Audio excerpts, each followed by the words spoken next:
Pantry, and tonight I have an easy recipe, but absolutely decadent holiday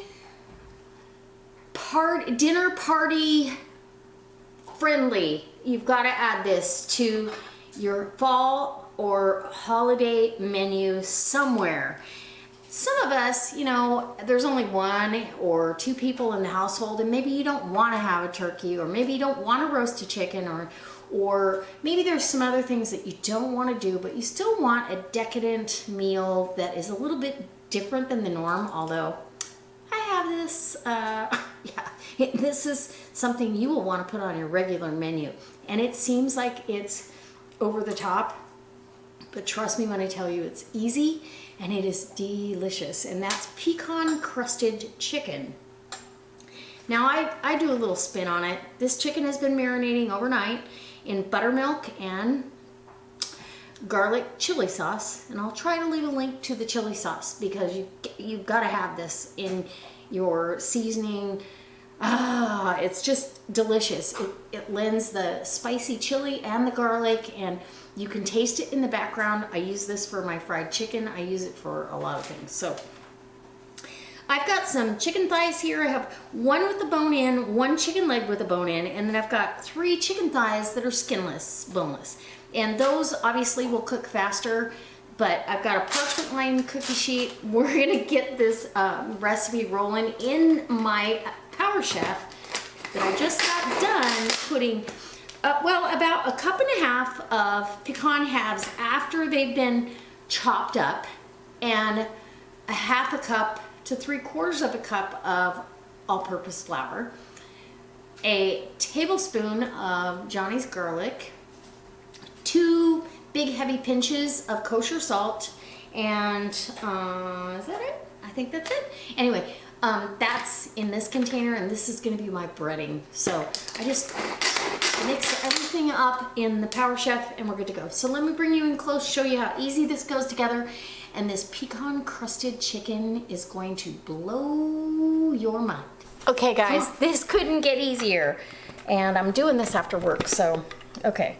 So in my Power Chef, and this, you want a pretty fine powder. You don't want too big of chunks, although they are delicious, and I've been known to do that too. I'm gonna put this in the sink over here, and we're gonna get busy. So I'm gonna put my mixture in a Ziploc just to make it easy, because you know, this is like a shake and bake deal, right? Get out of the corners because there's oils in the nuts. It kind of will go into the corner. So we're gonna do that. And you can rinse your chicken if you'd like. I'm gonna leave it on. And this is bone-in, skin-on chicken thigh. Yes, ma'am. And bone-in, skin-on, and I can smell that garlic chili sauce. Just shake off the excess. And now we're gonna, these are boneless, skinless thighs. These go in the bag. And it's like the most delicious shake and bake you'll ever do. Oh my gosh, yeah. And I'm gonna tell you, the secret to the best fried chicken, have a little back heat. Okay, let's get that out of the way, is to marinate in buttermilk. Now, you don't have to marinate overnight. Just time constraints and everything that was going on. So we're gonna get this, we're gonna get this shook up. And I got all kinds of stuff flying all over. There's a hole in the bag. No. Okay, well, prop number 1, fail. I don't know why there's a hole in the bag, a big slice. That's not good. So I'm gonna transfer into a new bag because I don't really want other things other than chicken or pecan crust going all over my counter. So we'll just go to plan B. It's real, you guys, real life. This is what happens. The unexpected happens no matter what you do, right? So apparently that bag had a flaw. So now you just get in here and massage and make sure that each piece is amply coated with your pecan mixture. And that's just about perfect for that amount of chicken. You're not gonna have much mixture left. Okay, now we're gonna grab our fork. What did I do with it? I guess I'll get a fresh fork.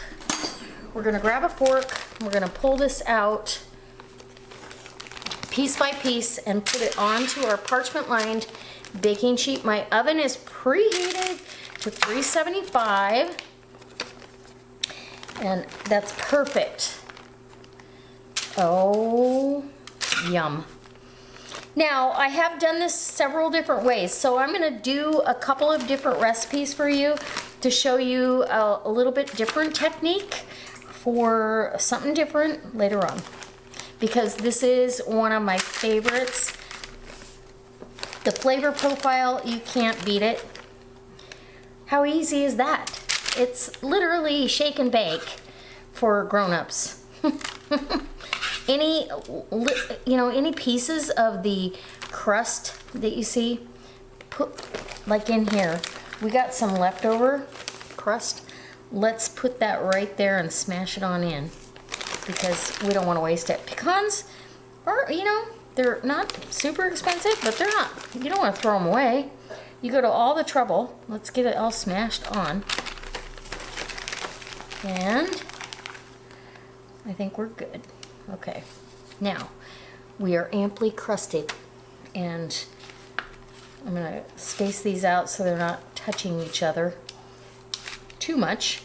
This is going in a 375-degree oven for, well, these will probably take an hour, but I'll probably pull these off in about 40 minutes. So we'll check the temperature and make sure they're done. Ooh, okay, I'll be back. Ooh, that needs to go on top too.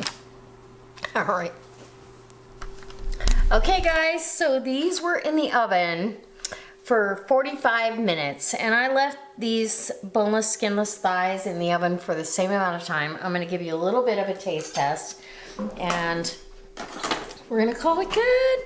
Oh my goodness. Let me just tell you, first off, because you're brining this, basically, it's so juicy and delicious and tender. And my topping fell off of that because there's no skin on it. It stays on the chicken legs, but there you go. Oh my gosh. And it's still hot. Steamy? Yep.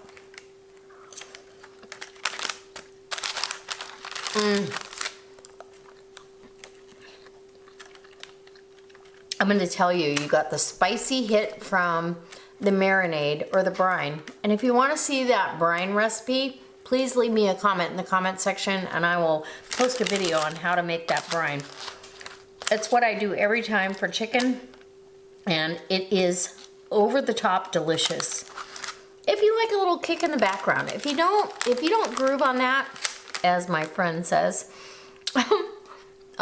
thrifty chick. If you don't groove on that, don't do it. But oh, it's so good. It's moist, it's delicious. And crispy and crunchy and nutty. It's absolutely amazing.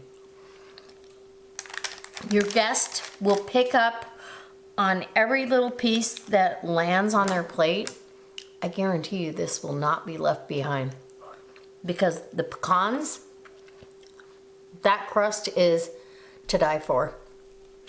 So guys, I hope it inspires you to try this recipe. I hope it inspires you to try this technique. It's really not a huge recipe, but it's so good and everyone is gonna love it. And this is a holiday worthy meal. Put this next to some broccolini, a nice salad, and oh yeah. A little bit, oh, you could put some cranberry sauce next to this and it would be delicious.